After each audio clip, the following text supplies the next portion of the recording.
양 그리고 냉수 한 그릇이라는 제목으로 말씀을 나누겠습니다. 지난 주일날은 그 기드온이 마지막까지 두려움에 사로잡히는 장면을 우리가 나누었습니다. 그래서 마지막 두려움을 주님이 없애주시는 것.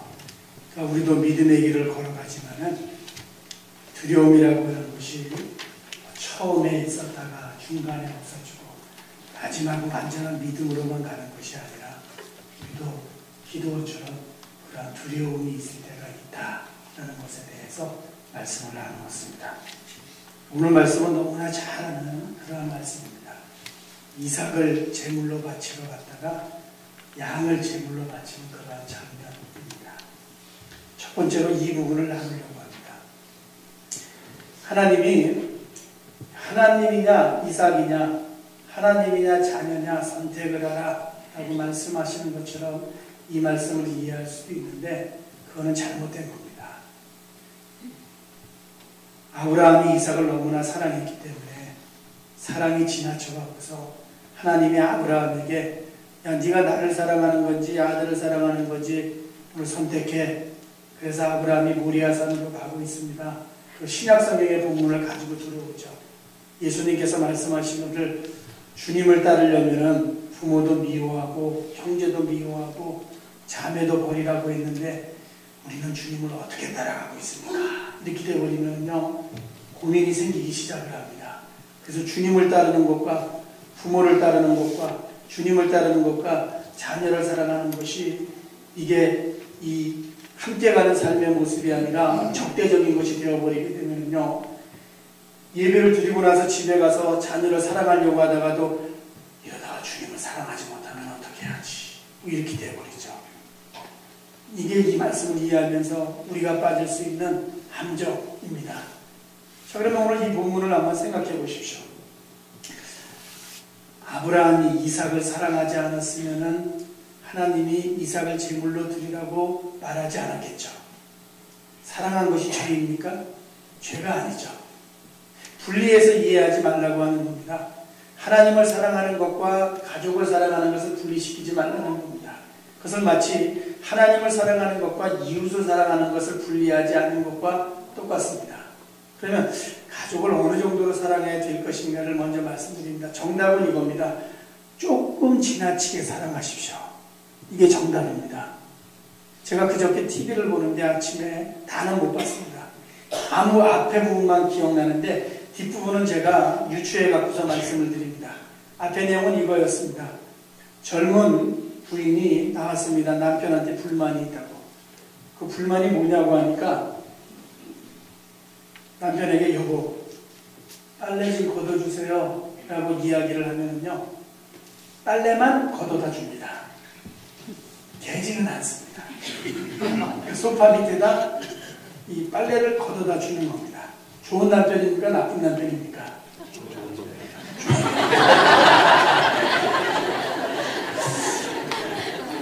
그 다음 장면은 이런 장면 같습니다. 식사를 하고 나서 부인이 남편한테 말합니다. 여보, 당신이 먹은 거 설거지 좀 해주세요. 그러니까 가서 자기가 먹은 거 설거지 합니다. 근데 싱크대에 프라이팬이 그냥 있습니다. 아내가 이야기하는 건 뭡니까? 여보, 당신이 오늘 좀 설거지 좀 해주세요. 이러한 의미인데 남편은 아내의 말을 너무나 잘 들어가고서 자기가 먹은 거 열심히 닦고서 소파에 가서 앉아 있습니다. 이게 불만입니다. 그 다음에 리포터가 나이든 그 여성분들에게 질문을 했습니다. 당신의 남편들은 어떻습니까? 그러니까 이 젊은 남편이 잘하는 겁니까? 못하는 겁니까? 잘하는 겁니다. 왜? 자기 집에 있는 남편들은 그것도 안 해주는데. 그러니까 이 젊은 여자분요 자신이 고민했던 불만이 풀렸습니다. 왜? 아, 내 남편도 그 정도면은 잘해주는구나 하면서 웃으면서 그 방송의 꼭지가 나감을 했습니다. 예수 믿는 신자는 가족들을 사랑할 때 어느 정도로 사랑해야 될까? 아, 주님을 사랑하기 때문에 덜 사랑해야지. 덜자가 들어가면 안 됩니다. 주님을 사랑하는 것만큼 사랑해야 되는데 주님을 사랑하는 것만큼은 사랑하지 못하죠. 그래서 주님을 사랑하는 것 못지않게 사랑하셔야 되고 그것을 굳이 표현하면은 약간 지나치게 사랑하십시오. 이것이 정답입니다. 그래야 됩니다. 그러므로 오늘 예배드리고 집에 가서요, 아이고 하나님을 사랑하는 거하고 식구들을 사랑하는 거하고 이걸 어떻게 해야 되나, 절대로 분리시키지 마십시오. 신앙의 길에서 이러한 분리라고 하는 것이 제일 잘못된 것이기 때문에 오늘 집에 가서 결심하시고 한 주일 동안 조금 지나치게 사랑하는 부부와 가정이 되기를 주님의 이름으로 축원합니다. 두 번째, 오늘 양입니다. 아멘을 여자분들이 주로 하신 것 같아요. 남자분들 꼭 그렇게 하셔야 됩니다. 아멘.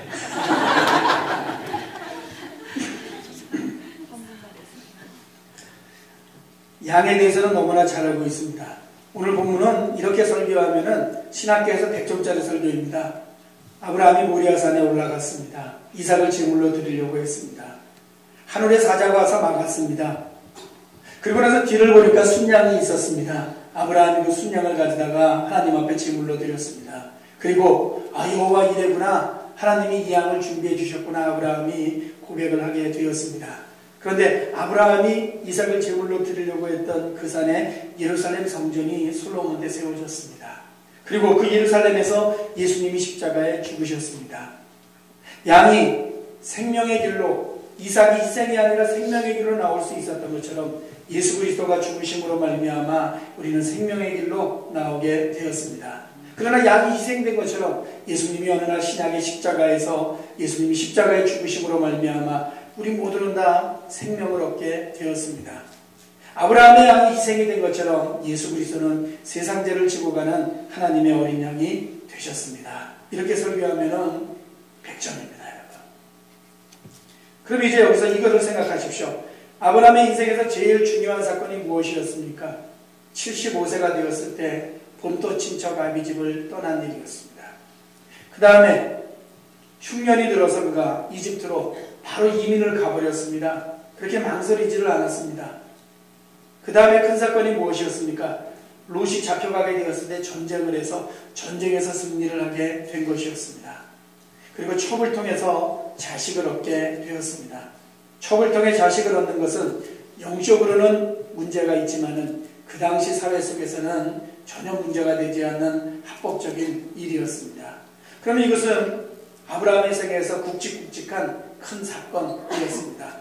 그 다음에 마지막 제일 큰 사건이 무엇입니까? 오늘 말씀처럼 아브라함이 이삭을 하나님 앞에 제물로 드리러 올라간 일이었습니다. 그러면 큰 사건 뒤에 아브라함에게 고백이 있나, 성경을 다시 한번 읽어보십시오. 본토 친척 아비집을 떠나서 잘 정착하고 살만한 집을 잘 지었을 때 그의 고백이 나오는가? 믿음과 함께 감사함은 있지만 고백이 나오지는 않습니다. 전쟁에서 승리하게 되었을 때 고백이 나오고 있습니까? 나오고 있지 않습니다. 이삭이 태어났을 때 하나님 앞에 감사는 하지만 고백이 나오고 있습니까? 나오고 있지 않습니다. 이삭을 제물로 드리려고 올라갔다가 하나님이 하지 말아라 라고 하고 나서 다시 그 산을 내려왔으면요, 고백이 전혀 없었을 겁니다. 고백이 있고 없고가 중요한 것이 아닙니다. 고백의 매개물이 무엇인가 하는 겁니다. 그런데 뒤에 양이 한 마리가 있습니다. 양을 보는 순간 아브라함이 생각했습니다. 여호와 이레, 여호와께서 준비하셨다. 이레라고 하는 히브리어의 원래의 뜻은 본다 라는 뜻을 가지고 있습니다. 하나님이 지금 이 순간을 보셨구나 하는 것이 아니라 이것입니다. 하나님이 내 인생의 모든 것을 준비해 오시고 미리 보시는 인생을 내가 살아왔구나 하는 것을 그 자리에서 깨닫습니다. 무엇을 통해? 양을 통해서. 그럼 여러분 생각하십시오. 이 양은 하나님이 보내주신 겁니까? 그럼 하나님이 보내주셨다고 써 있습니까? 이 양을 제물로 드리라고 하나님이 알려주셨습니까? 아브라함아, 하늘에서 내가 너에게 양을 한 마리 지금 보낸다. 저 양을 네가 제물로 바쳐라. 하나님이 이렇게 말씀하신 본문이 나오고 있습니까? 그럼 여러분 이제 냉정하게 생각하십시오. 그 양은 내 양입니까? 내 양이 아닙니까? 내 양이 아닙니다. 신약에 가면 예수님이 양의 비유를 사용하십니다. 100마리가 있었는데 99마리인데 한 마리를 잃어버렸습니다. 그 목동이 한 마리를 찾아갑니다. 그러면 그 양을 보는 순간 아브라함은 뭘 생각해야 되는 겁니까? 누구 양이지?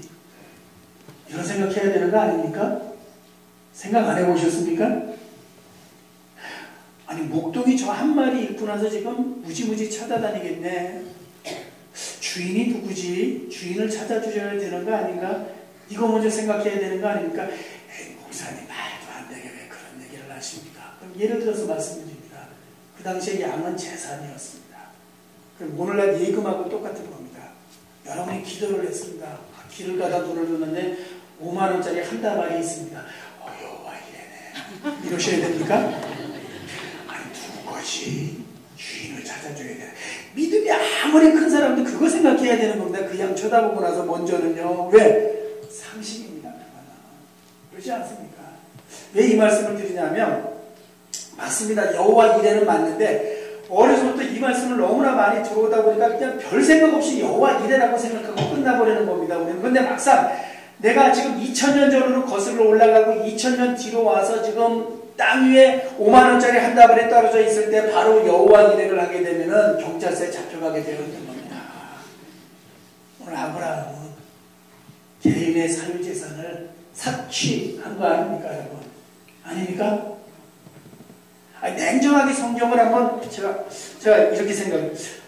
어렸을 때부터 너무 이 말씀을 그렇게만 이해하다 보니까 별 생각 없이 여호와 이래라고 배웠는데 한번 냉정하게 생각해 보니까 하나님이 내가 보내준 양이다 라고 한마디만 있으면 별 문제가 아닌데 걸려있는 양을 가져다가 그냥 제물로 했다고 하는 것은 뒤에 개가 있으니까 가져다가 보신탕 먹은 거하고 똑같은 거 아닙니까? 그렇죠. 뭘 말씀드리냐면요. 성경을 읽을 때에는 하나님이 예비하셨지 아멘하고 받아들이지만은 막상 그 상황 속에 내가 있을 때에는 사람은 이성적으로 생각하고 합리적으로 생각하고 상식적으로 생각하게 된다는 겁니다. 그러므로 아브라함이 양을 보자마자 하나님의 준비라고 하는 이 신앙의 고백을 한 것은 그야말로 대단한 고백이라고 하는 것을 다시 한번 상기시켜 드리려고 다시 이 말씀을 나누고 있는 겁니다. 지금. 그러면 또 이렇게 생각하면 안 됩니다. 아들이 살았으니까 여호와 이래구나. 그렇지 않습니다. 이런 거죠. 사랑을 하다가 사랑이 생겨서 결실을 맺게 될 때는요. 맨 처음 만난 날부터 사랑을 느낄 때까지의 모든 것을 한 단어로 고백하는 것이지 그 순간만 고백하는 건 아닙니다. 은혜의 발견이라고 하는 것은요. 그 순간의 느낌만 이야기하는 것이 아니라 미처 모르고 지냈던 지나온 시간들의 모든 것들을 다 포함해 갖고서 한 단어로 고백을 하는 겁니다. 예를 들어서 말씀을 드립니다. 군인들이 엄마의 사랑을 느끼는 것은 아주 단순한 데서 느끼게 되어 있습니다. 그 엄마가 자녀의 이름을 얼마나 많이 불렀겠습니까? 길동아 하고 엄마가 이름을 부르게 될 때 어떤 때는 귀찮기도 하고 대답하지도 않을 때도 있고 화를 내는 자녀가 있지만은 그러나 군대에 가 있는데 무대 뒤에서 길동아 하는 엄마의 음성을 듣게 되면은 눈물을 순간 흘리게 되면서 그 눈물은 이 순간 엄마의 음성이구나 하는 것과 함께 주마등처럼 무의식 속에 스쳐가는 것은 지나온 시간의 모든 것이 이 엄마의 사랑과 은혜였었는데 내가 잊고서 살다가 군대에 와서 헤어져 있다 보니까 엄마에 대한 그리움이 이렇게 있었구나 하는 열매로 나타나는 것이 그 눈물 아니겠습니까? 그 순간만 반짝하는 거겠습니까? 은혜를 발견한다고 하는 것은요. 지나온 시간에 대한 재해석도 다 포함이 되어버리는 것이고 포함되어버리는 것을 한 단어로 표현할 때 아브라함은 자신의 인생을 양이라고 하는 것 한 마리를 보게 되었을 때 그는 양을 보는 순간에 있었던 산 위에서의 일이 아니라 지나온 인생의 모든 것이 하나님이 나를 미리 보고 인도하셨던 인생이구나. 준비해 오셨던 인생이구나 하는 것을 발견하면서 오늘 여호와 이레라고 하는 평생의 고백 이 하나를 고백하고서 그는 이 땅을 떠나가게 되었다는 겁니다. 우리도 이러한 고백 속에서 살아온 인생이 아니겠습니까? 한번 잘 생각해 보시기 바랍니다. 저 사람은 지금 살아가는 일 가운데 무척 어려운 일이 많이 있는데 그러면 저 사람은 살아가면서 아마 불평이 있고 탄식만 있고 눈물만 있을 거야. 그런데 혹시 이야기하다가 보면 그 사람이 자신이 지금 그러한 삶 속에 있음에도 불구하고 은혜가 무엇인지, 사랑이 무엇인지, 영적인 감동이 무엇인지에서 고백하는 이야기를 들을 때 세상 사람들은 100% 이해하지 못하고 나도 이해하지 못하지만 저 사람 속에 있는 저 영적인 은혜가 무엇인가 해서 느끼는 순간 믿음이라고 하는 것이 한 인간을 바꿔놓을 수 있다는 것이 저것이구나 하는 것을 발견할 때가 있죠. 우리에게도 그것이 있습니다. 그거를 놓치면 안 됩니다. 아브라함의 인생에서 그러므로 이 양을 만났던 이 순간은 결정적인 전환점이었다라고 말할 수 있습니다. 집을 지을 때보다 훨씬 더, 자녀가 출생할 때보다 훨씬 더 그 상황을 놓고서 보면 그 양을 보는 그 순간이 그의 인생의 전환점이었죠. 그 다음에 제가 생각을 해봤습니다. 이러한 경우가 성경에 누가 있을까? 아브라함에게는 이삭과 양이었습니다. 모세에게는 홍해와 지팡이였습니다. 삼손에게는 전쟁과 나귀 턱뼈였습니다. 다윗에게는 골리앗과 돌팔매였습니다. 바울에게는 기적과 앞치마였습니다. 오늘 우리에게는 예수의 십자가죠. 아니 목사님 그게 말이 되어 예수님의 십자가를 그렇게 하찮은 것에 비유하다니. 양과 지팡이와 나귀 턱뼈와 돌팔매와 앞치마에 비유하다니. 신약시대의 십자가는 그것보다 훨씬 형편없는 아주 저주받은 단어가 십자가였습니다. 그런데 우리는 십자가를 묵상할 때 어떠한 어려움이 있다고 할지라도 은혜의 풍성함이 무엇인가를, 그래서 그 눈물이 영적인 눈물을 흘려가면서 주님 앞에 살아가는 인생, 그게 예수 믿는 사람들 아닙니까? 상황하고 상관이 없는 거죠. 그러나 어떠한 상황 속에서는 결정적인 전환점이 바로 양을 통해서, 지팡이를 통해서, 돌팔매를 통해서, 앞치마를 통해서, 십자가를 통해서 우리의 인생에 다가오게 되어 있죠. 나는 언제였습니까? 어떠한 일이 계기가 되어서 무엇 때문에 내 인생의 전환점이 되었던 일에 무엇을 보는 순간 나는 그러한 고백을 하나님 앞에 했는지 한번 생각해 보시기 바랍니다. 모든 사람들이 그것을 가지고 있습니다. 생각하지 않고 지나갈 뿐이지 우리 모두는 가지고 있습니다. 믿음을 가지고 있는 사람이라면 다 그러합니다. 그것이 오늘 우리가 읽었던 이 12절부터 14절에 있는 말씀이 우리 모두에게 주는 가장 중요한 교훈입니다. 그럼 그 다음 본문 지나가서요. 다른 겁니다. 이제 나이가 좀 많으신 분들은 어떤 말씀을 좀 묵상하면서 살아야 될까 해서 저는 24장 1절이 제일 좋습니다. 성경 말씀이 이렇게 기록합니다. 아브라함이 나이가 많아서 늙었다고 말합니다. 아니 왜 늙었다고 말하는 거야? 늙기 싫은데. 늙으면 늙는 대로 그냥 사십시오. 성경이 그렇게 말하고 있지 않습니까? 그게 성경의 말씀입니다. 나이 많아 늙었다. 이렇게 표현하면 더 좋겠습니까? 아브라함이 나이가 많아 연로해졌다. 훨씬 낫습니까? 늙어가는 것은 하나님이 우리에게 주신 법칙이고 질서인 것을 잘 알고 있습니다. 그럼 나이 먹어서 이제 60, 70, 80이 90이 되었을 때 여러분은 어떠한 복을 누리기를 원하십니까? 60, 70, 80, 90이 돼서 아브라함이 본토 지척 아비집을 떠나는 것처럼 길을 떠나기를 원하십니까? 자식을 낳기를 원하십니까? 24장 1절을 기록하죠. 범사에 복을 주셨더라. 그럼 이겁니다.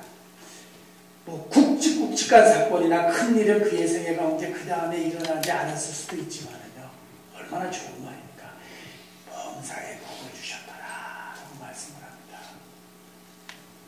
이렇게 말하겠죠. 내가 축복하는 자에게는 주님이 축복을 주시고 내가 저주하는 자에게는 주님이 저주를 주시고 내가 복의 근원이 되게 하시고 내 후손이 하늘의 별처럼 땅에 이 모래알처럼 많아지게 해 주시옵소서. 이것이 주님이 나에게 주시는 복이 되기를 원합니다. 이 철이 없을 때는 저도 그 말씀 붙잡고 주님 이 복을 주셔야 됩니다 했는데요. 나이 많으신 분들은 어떤 복을 정말 원하면 좋을까 생각하다 보니까 그렇지 24장 1절이지. 나이 많아 늙었고 여호와께서 그에게 범사의 복을 주셨더라. 여러분이 90대가 돼서 자식을 데리고 이 나무를 어깨에 짊어지고 산 위에 올라가서 이 자식 이제 주님 앞에 제물로 드려야지 이런 신앙의 결단이 여러분의 생에 있기를 원하십니까? 나이 들어가면서 저는 죽어도 원하지 않습니다. 그러므로 24장 1절에 있는 말씀을 가지고 나이 드신 분들은 기도하십시오. 주님 범사에 하나님이 복 주신 인생을 꼭 살아가기를 원합니다. 이 말씀이 어른들의 한평생에 주님이 주시는 말씀이 되기를 예수님 이름으로 축원합니다. 두 번째, 오늘 뒤에 나오는 것 세 번째입니다. 냉수 한 그릇입니다. 마태복음 10장 40절 말씀 한번 찾아보시겠습니까? 마지막으로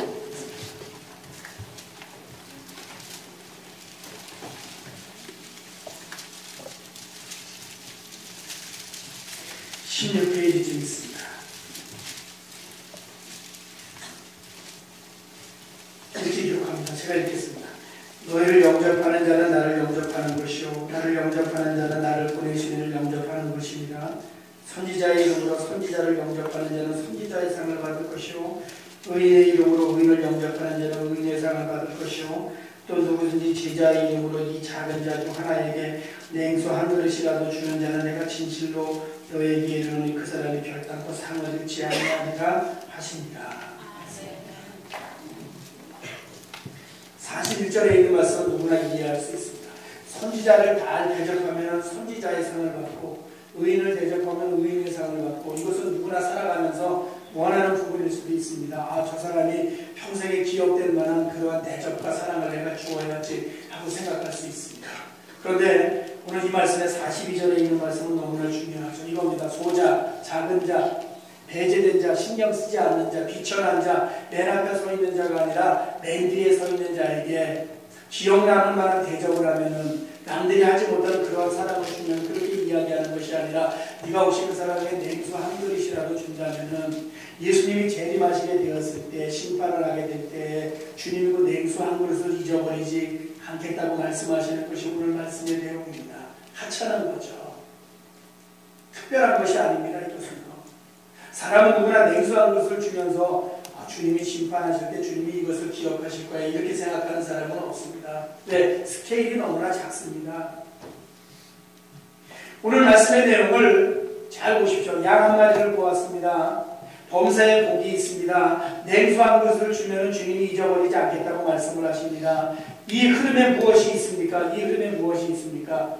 신앙생활이나 인생의 길을 살아가면서 남들이 하지 못하는 어떠한 신앙의 체험이라든가 삶의 업적이라고 하는지 너무나 중요하고 이 땅을 살아가면서 필요할 수도 있지만은요, 그것만이 우리의 삶의 간절한 소망의 전부라고 하면은 성경은 그렇게 말하고 있는 것이 아니라 그렇지 아니한 것을 통해서도 인생의 전환점이 올 수 있고 하찮은 이러한 일도 주님이 기억하신다고 하는 것은 우리의 신앙의 길에 있어서 하나님을 사랑하고 이웃을 사랑할 때 어디까지 사랑해야 될 것인가에 대해서 우리에게 말씀해 주시는 거죠.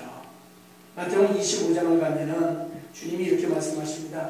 양쪽에 서 있는 자하고 염소 쪽에 서 있는 자가 있는데 유대인들은 양쪽에 양이라고 하는 단어는 선한 의미로 사용했고 염소는 부정한 의미로 사용을 했습니다. 염소가 왜 부정한 거야? 우리가 어렸을 때부터 여우는 나쁜 동물로 배우면서 자라나지 않습니까? 그거하고 똑같습니다. 이미지상 유대인들은 염소를 그렇게 이해했습니다. 예수님이 양쪽에 서 있는 자들에게 말씀을 하십니다. 야, 내가 죽을 때 니네가 먹을 것을 주었지. 아니, 그 심판의 자리에서 그게 무슨 소용이 있습니까? 목마를 때 마실 것을 주었지. 그게 무슨 소용이 있습니까? 심판의 자리에. 너 나를 사랑하니? 구원의 확신이 있니? 예수 믿고 구원받는 거야. 너 구원의 확신이 있으니까 이제 천국에 들어와야지. 이렇게 말씀하셔야 되는데, 야, 배고플 때 네가 먹을 것을 주어서 나한테 이렇게 말씀을 해주시는 거군요. 이해가 되지 않는 겁니다. 그건 심판의 때에 그 선행이라고 하는 것이 칭찬의 근거로 사용된다고 생각하는 신자는 거의 없습니다. 그러나 성경은 그렇게 말씀해 주고 있는 거죠.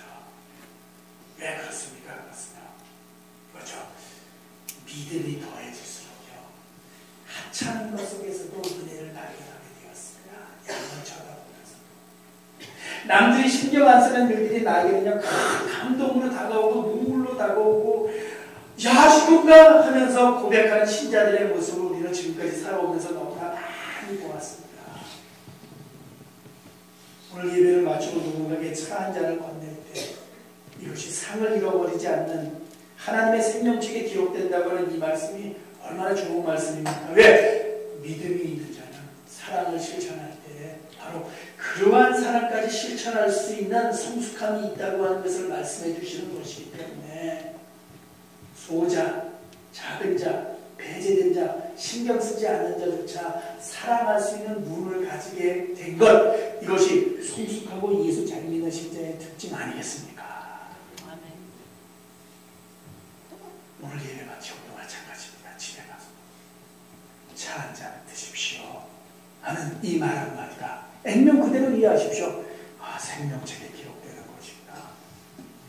그러면 살아가면서 실천할 수 있는 사랑의 모습이 얼마나 많이 널려있는 거겠습니까? 생각해 보십시오. 여러분. 우리는 늘 남들이 하지 못하는 어떠한 체험을 통해서 내가 하나님을 고백해야 된다고 생각하고 남들이 하지 못하는 일을 통해서 내가 하나님의 칭찬을 받아야 된다고 생각을 하는데 성경이 그렇게 기록해주고 있지 않죠. 예수를 잘 믿는 신자들에게는 바로 사소함을 통해서도 은혜의 풍성함이 더해줄 수 있다고 하는 하나님의 확신입니다. 오늘 예배를 드리면서 여러분 양 기억하십시오.